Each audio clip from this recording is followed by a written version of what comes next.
You got Anthony Brogdon at you once again, and I'm coming at you with no hesitation. With no hesitation. I'm coming at you because I know you're going to like what we're going to talk about today on Strongest. I got a good-looking guy. He's smiling. He said, man, I got stuff I got to talk about. I've been doing this. This is my job. I love this history. Dedicate my career to it. So you know who I am. Like I said, I'm Anthony Brogdon. I'm the guy. I just come up with these people. I don't know, I'm so excited that people are willing to come on the show and share this history with you so that you know firsthand from the people who put their life on the line to keep this history alive. I let them do the talking. I just come up with a few questions. And so I hope you're having a good day. I hope you're being safe today. And I hope that you will hit that subscribe button today. I had a bunch of new subscribers last night. I woke up today, I said, dang, what happened? Somebody watching this. Somebody must have shared it. And so come on, you join that movement, that strong inspiration movement. Go ahead and hit that subscribe button. It's free. We don't get no information. All it does is just hit it. Hit the like button on this video, because I know he's going to tell you something you don't know in that New England, Boston area. I ask you to hit the notifications bell so that I'm putting 4 or 5 new videos up a week, and you get notified when the new one. You can be the first one to watch it. And then tell somebody about strong inspirations. Come on, don't keep it to yourself. So you act like you all smart and everything like that, and you just watching the videos. You don't want nobody to know where you're getting this information from. Don't do that, my friend. Let it share. Let it breathe. Take it out there and tell somebody about what we're doing here on the channel. And hold on, I got one. He waiting. I ain't gonna hold him up too much longer, but I got a couple more things I want to say to you. What's happening next is I'm gonna make some announcements probably in the next 2 weeks about some things that I'm gonna be doing proactively as a result of meeting these people on my channel. And I give you a clue. I'm setting up 2 of them next year where I'm gonna be somewhere and I'm gonna invite you to come. And we're gonna party and we're gonna hear some history, and it's gonna blow your mind. Watch, the announcements are coming soon. The other thing is, lastly, you know, this is my little commercial segment right here. I got a movie out. It's called Business in the Black, The Rise of Black Business in America. It's a documentary. It's 75 minutes long. It's probably 40 people in this film that say something, that tell some history. You need to watch this. This is good. It's streaming on Amazon. The other thing is, I wrote this book. It's titled Black Business Book. It's got over 200 facts, 200 amazing facts. Matter of fact, I'm telling you, I believe in it so much that if you buy my book and you don't learn nothing new, I give you money back. You ever had a book come with a money back guarantee? I doubt it. Hey, you gotta ask, if you know everything in this book, I figure you need your money back because you that smart. And then I want to interview you. How about that? So come on and get your copy of a Black Business Book, Slaves Who Went to College. People say, how that happened? Read the book. There were 3 HBCUs open before 1865. 1865, another 3 of them opened that year. And with 2-3 more years later, a bunch of HBCUs came on board. Howard had a law school 2 years after slavery ended. How that happened? It's in the book. You get your copy. You'll enjoy it. It's easy to read because I don't give you no commentary. I ain't so proficient that I'm trying to interpret the fact. I just give you the fact. Oh, one more thing. This is what it looks like on the inside. Y'all see it? I just give you the fact and I number them. So get your copy of my book. I really appreciate it. And it's on Amazon, but also you can just go directly to my website, businessintheblack.net, just like the name of that documentary, businessintheblack.net. So without further ado, I'm gonna have my guest come on here. I'm gonna let him do the talking. I'm gonna ask a couple questions. I can't stump him, and I know you've been doing it too long. That ain't, and so we're gonna go for it. Sir, introduce yourself. Let's get it on. Thank you for coming. Thank you for having me. So my name is Sean Quigley. I am a National Park Ranger. I have been a National Park Ranger now for 9 years here in Boston. And I have been working with the National Parks of Boston and really more specifically for the majority of my career, Boston African American National Historic Site. Let me stop you right there. I do this a little bit with my guests. I try to get into who they are. Where you grow up, and how did you like doing this? How did this come about for yourself? So I always liked history. I grew up about an hour south of Boston in a town called Bridgewater, Massachusetts. And I would come in, I'd do the Freedom Trail as a kid. I ended up going to Suffolk University for school, which is in downtown Boston. And I was interested in history. I was working at a museum. I didn't necessarily like the museum field, was kind of trying to figure out something to do with a history degree. And then I actually had my future boss come into one of my classes at Suffolk, talk about the Park Service. I thought that sounded awesome. And I reached out and was able to get an interview and have actually been with this park since. Now you grew up not far from there. So there was some history that you knew growing up in that area, but now you know a lot more as we part of being specific. Is that how it kind of went down for you? Yeah, absolutely. I was definitely much more interested in the American Revolution as a kid. And with the Civil War, I was interested in the Civil War, but more kind of like the military aspects of it. But once I really got more invested in this, learning about the community on the North Slope of Beacon Hill, free African American community, instrumental in fighting for civil rights and against slavery, that social history and that kind of social revolution in the 19th century really piqued my interest. If you don't mind, I ask, when people ask you, how do you do this every day? I mean, it's every day. Is there something that have you learned anything new lately that you was like, oh man, I didn't know that? Or have you found some artifacts on your property or anything like that's kind of new to you? Yeah, I mean, I think, a lot of historians or anyone who's kind of in the field will tell you the more you learn, the more you realize you don't know, right? And with us, it's an interesting park because we are located in downtown Boston, specifically in Beacon Hill, but we actually don't own anything. So what we are legislatively allowed to do is what's called the Black Heritage Trail Tour, which is about a 90-minute walking tour that goes through Beacon Hill. And then obviously we can, share the history of the neighborhood, the community in a bunch of different other avenues, not just through the walking tour, but that's kind of the bread and butter of the park. And I think one thing that we really have been focusing on, especially during the pandemic, we had a lot more time to do, kind of the research because we were, for the most part, remote. So one thing that we spent a lot of time working on is looking at the Underground Railroad history of Boston. And really more specifically, one thing that we really uncovered a lot of evidence of that I was previously unaware of is how important what we refer to as the Maritime Underground Railroad was. Freedom seekers, enslaved people escaping from the South in port cities, stowing away on ships and coming to Boston. It's an important port city, and it's a lot quicker to get to Boston if you're on a boat coming from, say, Wilmington, North Carolina, than obviously going over land. So learning about kind of that Maritime Underground Railroad is something that we've really uncovered.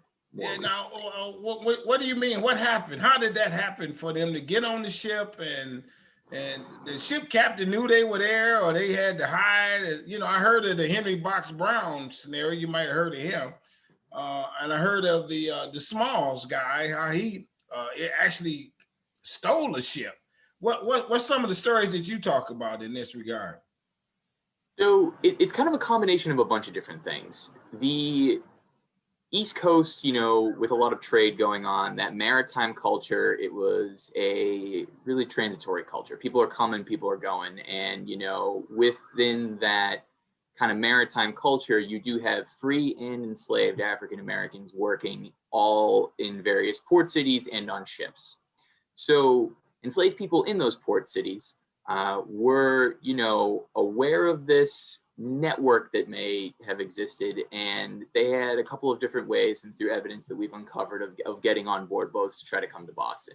Some people literally just snuck on board, snuck on board the boat, found a way to hide, and hope that when they got to wherever the boat was going, they were able to be in a northern port. Other individuals, you know, maybe befriended somebody that was on the crew, and that crew person may have helped sneak them on board, whether the captain knew or not. And then in other instances, you know, ship captains themselves were aware of this and allowed it to happen. Enslaved people, you know, escaping could also maybe buy off or pay a ship captain to take them north.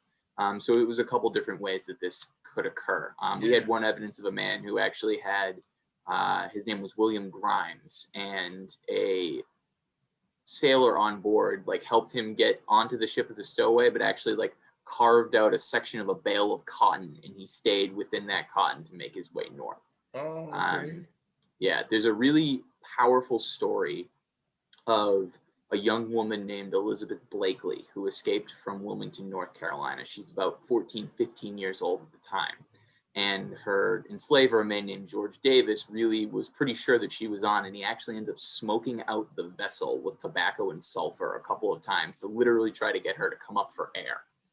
And that was a practice that did occur. You know, it wasn't just a kind of one-off there. That was sometimes, you know, obviously this is something that enslavers or slave masters, they are really, you know, trying to make sure that no one is successful on these attempts. So they'll go to very he tried to do measures. what now? Pardon me. He tried to do what? Smoke her out? What did you say? So literally like burning tobacco and sulfur on board the ship to create a bunch of smoke to try to get her to come out of wherever she was hiding. So he knew she was on there. He really heavily suspected it, but she did not come out. That could have burned the ship down too. Yeah. She ended up escaping.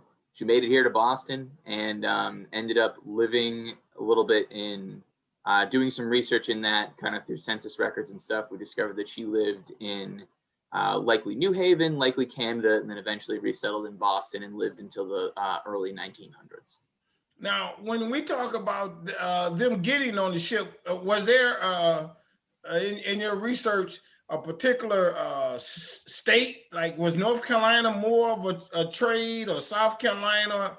They probably didn't come up as far as Florida. What region of the South actually maybe had a better chance to get on the ship and then to get to Boston? Is there, you know? So I have come across people coming from kind of really all over the East Coast. Basically, it's, you know, being right on the coast, being in a port city, even places like New Orleans. We have stories of people escaping from New Orleans and coming here. Because there was such a robust trade that went along, that kind of occurred, you know, throughout the East Coast and through these major port cities. This, you know, wasn't obviously always successful, but it was another way for people to utilize what we think of as the, you know, and refer to as the Underground Railroad for sure. So when basically, it's a major port city. What was they trading? I mean, what was so? I mean, I guess a little bit of everything, or was there something in particular that was Boston tradable, or how does that work? What do you mean? Cotton, lumber. Those were two really big ones that I've come across. You know, really any kind of goods that were coming here. This wasn't, you know, necessarily like a New York City, but it was an important space for trade. Okay. You know, I mean, Boston at the time, it's really transitioning to a manufacturing economy. Textile industries and factories are, you know, becoming a huge part of the economy in the first half of the 19th century. So, you know, you do see a lot of those raw materials coming to places like Boston and then kind of being sent out to other areas. Let me go back here just a little bit. Something came to mind. Now, Boston is one of the original colonies. Is there, being an original colony, is there something unique about the slavery aspect in Boston because it's so earlier than other parts of the country? And so much of a unique, a European flavor or something like that? Is there something that made Boston different? Yeah, so I mean, I think, you know, kind of moving into the 19th century, Boston is a city that really, you know, loves kind of its legacy of the American Revolution, and with a lot of like higher learning industry and seeing themselves as like this city upon a hill, you do see like this kind of stronger abolitionist movement taking hold. But Boston and Massachusetts, like all of the 13 original colonies, you know, does enslave people. In fact, the first documented enslaved Africans are brought to Boston in 1638. And slavery actually existed in Massachusetts and in Boston all the way through the American Revolution. So, you know, we're talking 1780s, 1790s.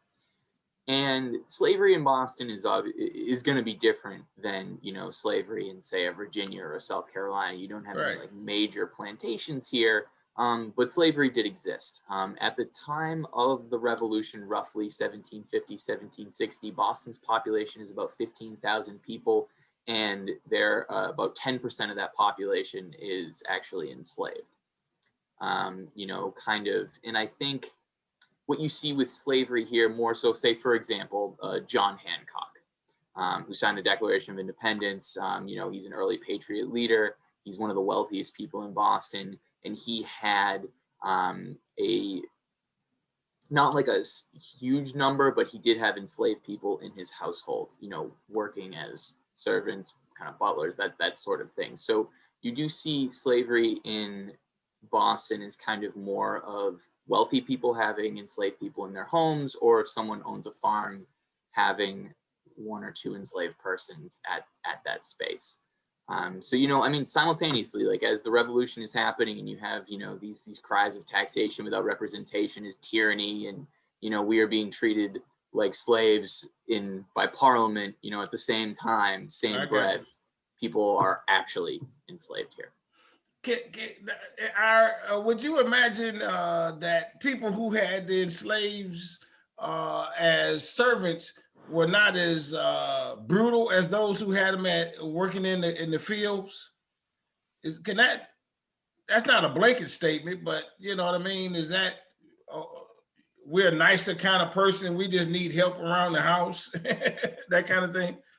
I think, you know, I think with everything, like you said, I think blanket statement is kind of a good way to phrase it, where I think that there are extremes in all measures. I mean, obviously, if someone is enslaved, they do not have their freedom, and there are different levels of, you know, whether it's an indentured servant, but there definitely were, you know, people who were enslaved here for life. I mean, I think, though,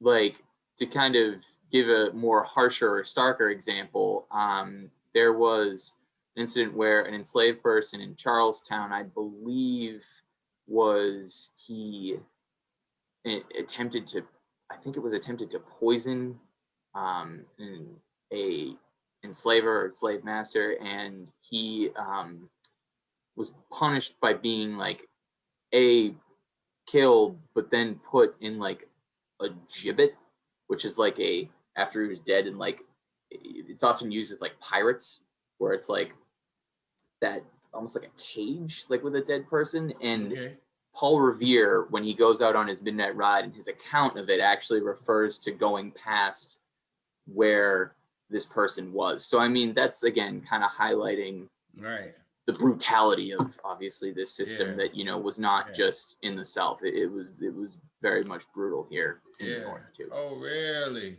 But Boston didn't have it abolished slavery at some point, right? Yeah, that is correct. So in 1783, you actually get a Massachusetts Supreme Court case. It's brought about by actually a woman named Mumbet, who will later change her name to Elizabeth Freeman. Yeah, okay, I heard of her. Yeah, right. Yeah, she was enslaved in Western Massachusetts, and there is the documentation is a little, you know, it's definitely lighter in kind of her earlier life, but there is documentation that suggests that she heard the wording of the newly written Massachusetts state constitution written by John Adams that stated that all men are born free and equal. Mumbet, being born in Massachusetts, obviously feels that, you know, those words apply to her. She sues in the Massachusetts Supreme Court and actually wins her freedom. And it's her case in, I want to say it was 1781 or the early 1780s. Right. And then there's another individual by the name of Quock Walker who also sues for his freedom in, I believe, 1783. And the Massachusetts Supreme Court justice will, in his notes, say that, you know, slavery, the system of slavery doesn't comply with the state of Massachusetts Constitution. So it's not like say, for example, we think of the Emancipation Proclamation or the 13th Amendment, better example of kind of this one fell swoop. where this was a little bit more gradual, but it was, you know, freedom suits, as they were known, were winning in courts. And by 1790, looking at the federal census, Massachusetts did not have anybody listed enslaved in that census. Okay. Now, on your trail, what do people see? So, good transition to kind of go from the abolishment of slavery to kind of the community on the north slope of Beacon Hill, because after slavery is abolished and after the American Revolution, you actually begin to see this small but, you know, very strong grassroots organized free African American community beginning to settle on what is known as the north slope of Beacon Hill. Beacon Hill itself is a very wealthy neighborhood, and, you know, really has been since people kind of, when they leveled it, and not leveled it, but like made it much more flatter and started building homes there in the late 1700s.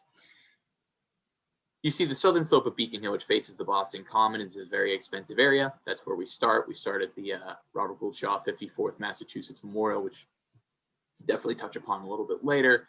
But then once you go over the hill, you go on the north slope, which is where that free Black community was. Now, as you're walking through the neighborhood, you see the outside of these, you know, really historic homes, because Beacon Hill itself is a historically protected neighborhood. Okay.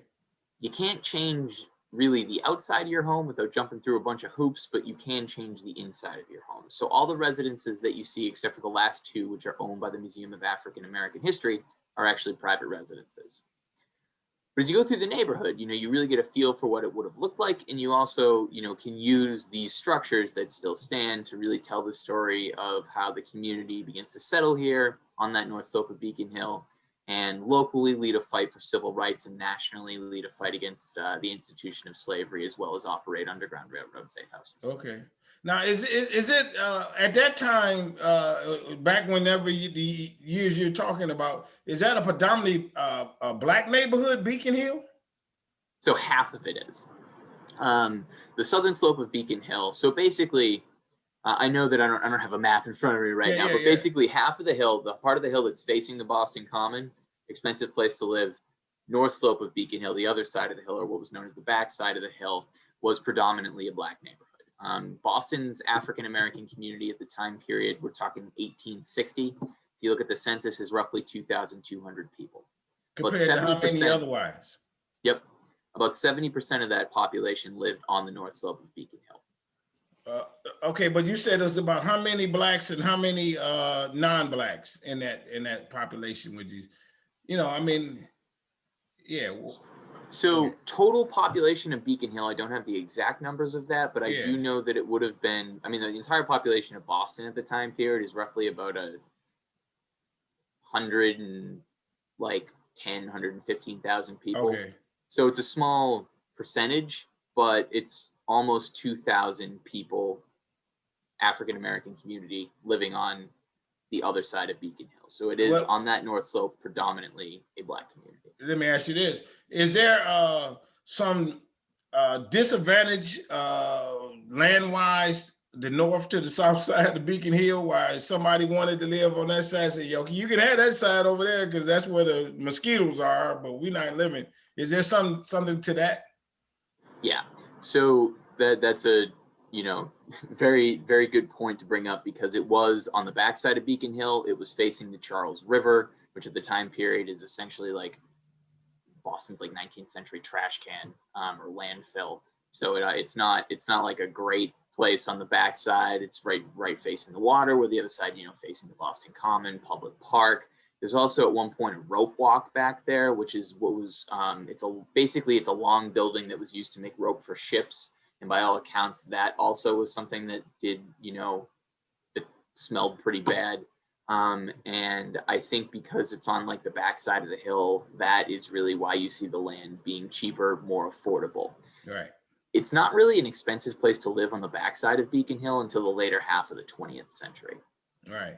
Is there the houses on the African American side, are they on average smaller than the other houses, I would suspect, that kind of thing?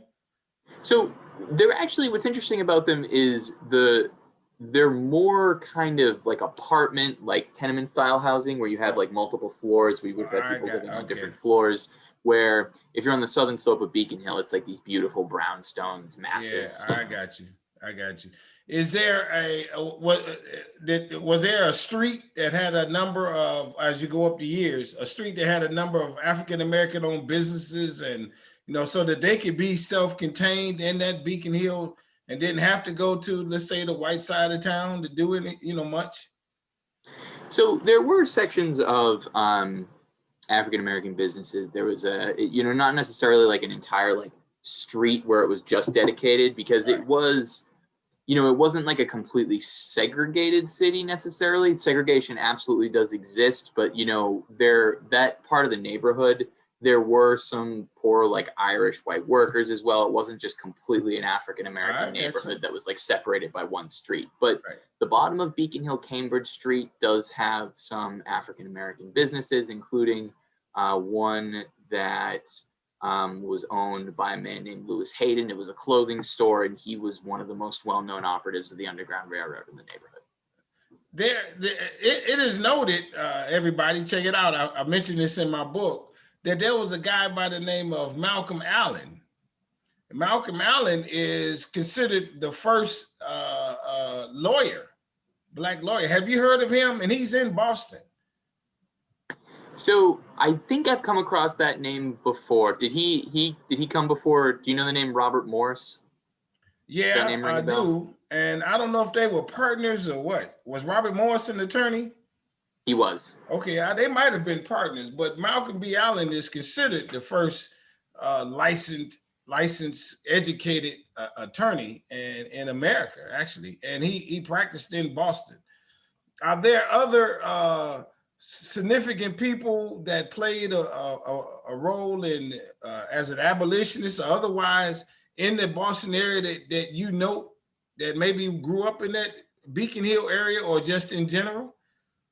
Yeah, so there are a lot of important figures, but in the interest of time, I can touch upon two major ones here. So first, there's a man named William Cooper Nell, who is a strong advocate for fighting for civil rights. He actually worked as an editor for William Lloyd Garrison's newspaper, The Liberator.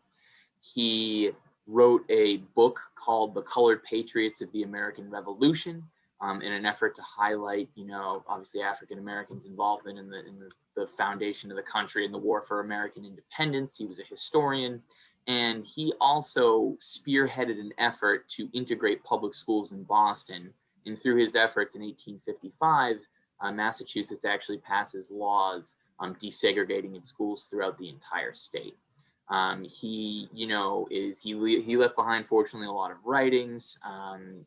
He was also really a very strong activist. He, believed in the Underground Railroad. He also is going to try to keep the memory of Crispus Attucks alive. He's a crucial reason why we know the name Crispus Attucks today, because he really wrote about him a lot. He had celebrations honoring him and tried to get a monument dedicated to him on Boston Common. So Nell is a great example of that civil rights struggle that's occurring in Boston. I got you. Now, the other two people I do want to focus on are Lewis and Harriet Hayden. I mentioned Lewis is the owner of the clothing store, his wife Harriet. They moved to Boston after escaping enslavement. They escape, they go to Detroit in Canada, and then eventually settle in the city. The house is a stop on the Black Heritage Trail. And it is a private residence, but you can't see the home. And they operated, as I said, one of the most well-known Underground Railroad safe houses in the city. There are reports that Lewis Hayden actually kept a keg of gunpowder by his front steps in case slave catchers came to the door.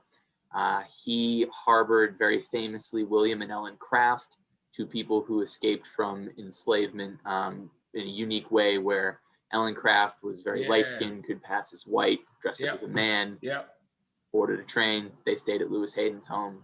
Frederick Douglass came there. Let me stop you right there. Everybody, that fact is in my book. Let me stop you right there. It's in the book. All right, go ahead. I'm sorry. No, you're good. You're good. Yeah. So William and Ellen Craft, wonderful story. Definitely, obviously, if you get the book, check it out. They also had As I said, Frederick Douglass stayed there. Harriet Tubman corresponded with Lewis Hayden. Lewis Hayden was a key recruiter in Boston, in the Boston area, for John Brown. It's believed that John Brown stayed at Lewis Hayden's home when he visited the city. So, you know, he is really a very powerful key figure in the abolitionist movement in Boston. He actually, and what I think is a fantastic, you know, American success story, he escapes enslavement. He learns how to read and write. He is an operative on the Underground Railroad. He is, you know, a militant abolitionist. And then in 1873, he actually gets elected to the Massachusetts House of Representatives and serves up at the State House. So it's really during cool. the Reconstruction period. Yes. Yeah. Oh man, that's amazing. You know, we did a little bit of, you know, a fair amount of talking of the Underground Railroad. Did everybody knew who they were? Didn't they? Who the operators were, pretty much? Would you say? I would say that I'm talking about black and whites. They knew who the guy was that was helping the people. For the most part, especially the more active ones like Lewis Hayden, yes. And I think it's an interesting point because often I get asked, you know, wasn't this a secret? Like, how is this kind of a, you know, this seems like it was pretty well known. And with Lewis Hayden, it was. His home was self-described as a fortress and armed to the teeth. And people knew that this was a place that had freedom seekers in it. But I think especially for like fugitive slave catchers, they knew that when they went into the North Slope of Beacon Hill, they're essentially in enemy territory. There's reports of when the Crafts were in town that the two slave catchers that were looking for the Crafts, they couldn't take a step without 1,000 eyes following them. Oh, really? Okay. Yeah. We actually have a quote from a book called More Than Freedom by Stephen Kantorowicz, which does a great job of you know, kind of documenting this community. He said that like a slave catcher, is kind of paraphrasing a little, it basically said they knew that the quickest way to hell was across Lewis Hayden's threshold. So he was, like others in the neighborhood, not necessarily people to be messed with. So I guess some of that dynamic is, okay, you operate this Underground Railroad station. I use this term in its sense, you're a bad person. I mean, you know, good, but you got gumption about yourself. Yep. That you feel that strong about the evils of slavery. And you putting your own line on your own life on the line in many respects. Do you know of any instances that somebody tried to attack someone who was an underground operator? So slave catchers did come into the neighborhood, and there is a story actually in Smith Court, which is right by the African Meeting House, which is in the Beacon Hill neighborhood. It's a story about a woman named Nancy Prince, where a slave catcher named Woodfork comes in and tries to arrest a woman by the name of Mrs. Dorsey. Like literally tries to go in and like go into her house and get this woman. And Nancy Prince, with like children in the neighborhood, will rush in, like, you know, essentially beat back this slave catcher and chase him out of the neighborhood by like throwing rocks at him and stuff. So like that's like a slave catcher coming in trying to do this. And now the Nancy lady, is she black or white? She is black. She's what? She is black. She's black. Okay. So she got gumption herself, because this guy can call his buddies in the back and say, hey man, we got to take her out and still keep going. Yeah. You know what I mean? I think you bring it up too, right? Where it's like the idea of that gumption, that idea of really putting your own personal liberty on the line. Because in 1850, when you get the fugitive slave law being passed by the government, if you're caught operating an Underground Railroad safe house, you could go to jail for 6 months. You pay $1,000 fine, which is roughly equivalent to $33,000 in today's money. So stakes are pretty high. Yeah, no question. As we kind of come to a close, is there I don't know if you said this, we've talked a little bit about the tour. Is there a particular, I mean, are there 3 or 4 sites that people have to go see? That's somebody's house. That's I know you is like the clothing store guy. Is that building still standing? Is that one of the trails? Give us 3 or 4 of those particular, say you got to go see this, that kind of thing. Absolutely. So I'll start off first with the Lewis Hayden home. There's a plaque on it. You can still go see it. I already talked about him, so I don't have to go into more detail, but Right. that is one that Right. you absolutely should not miss. Right. Second one you shouldn't miss is the African Meeting House. It's owned by the Museum of African American History. It's believed to be the oldest still standing African American church in the United States today, constructed in 1806. True center of the community. And if you do go inside the meeting house, I mean, if you go inside the museum, there is an admission fee. You get to actually go inside the meeting house itself. Beautifully restored to 1855. Now it's a church, but they call it the meeting house. Yes, that is correct.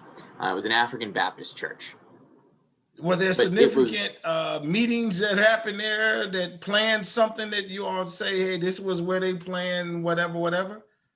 Yeah, so it's, people were married in there, listened to concerts, went to school, but they also had very important meetings about integrating public education. They had important meetings about resistance to the fugitive slave law, and the building also served as a key recruitment station for the 54th Massachusetts. Okay, all right. Which brings me to my the final one that I would definitely check out that is absolutely worth seeing is the memorial to the 54th Massachusetts, which is on Boston Common. If you've seen the movie Glory, that movie depicts the 54th. They are one of the first African American regiments to fight for the Union Army during the Civil War. And, they are crucial and instrumental in helping turn public opinion around about African American men fighting in the war effort, and help really raise recruitment after their heroic, unfortunately not successful, but heroic charge nonetheless at the Battle of Fort Wagner. The monument itself has just recently been restored. It was off-site for a couple of months. It's back, and it is a beautiful piece. It took the sculptor 14 years to complete it. So, it really is a labor of love. And I think that it's a true testament to the men of the 54th, and it also really highlights, the fact that this monument is completed in 1897. You're starting to see monuments to the Confederacy go up all across the country, and this one is obviously very different from that, and it's completed in a time period where blackface, minstrel shows, vaudeville, that's like at its height, and this is a very stark contrast to that. So that is one of the crown jewels of the park, and definitely something that is worth seeing if you're in the city. And it's a fort. Sorry? What is it? It's a fort, you say? No, so it's a monument. So it's a bronze. It's a monument to the 54th. Yes, that is correct. Yeah, okay, bronze monument. So the 54th was stationed there? So the 54th marched out from Boston. So they trained just south of Boston. And then what they did is the monument is depicting a scene where they have like their big like moment where they march out of the city, get on transport ships, and then go to South Carolina. Oh, okay. I got you. So, I got you. My last question, Boston, from what you've said in terms of abolitionists and whatnot, and hopefully you don't mind answering this, seems like they played a good role to helping end slavery, what have you. But then throughout the years, as we know, and many of us talk about Boston itself, the city, now has a real good segregation and racist type persona. What do you think happened to make those two kind of happen in the city? Instead of them saying we're so much into love, they had that de-love. I know I'm not using good words. What might have happened? So, I think what's important to note too is that we elevate and highlight the abolitionist movement, the Underground Railroad. I think that's very powerful, but it by no way, shape, or form would have been a majority movement in the city. There are plenty of people who are anti-abolitionists. In fact, many of the people who are living in that rich part of Beacon Hill would have made a lot of their money in textile industries or factories, and those factories are very reliant upon, Southern cotton being produced by enslaved labor. I got you. So, I think that there are plenty of people who aren't abolitionists, and then even there are some people who may be anti-slavery, but definitely not in favor of equality or civil rights.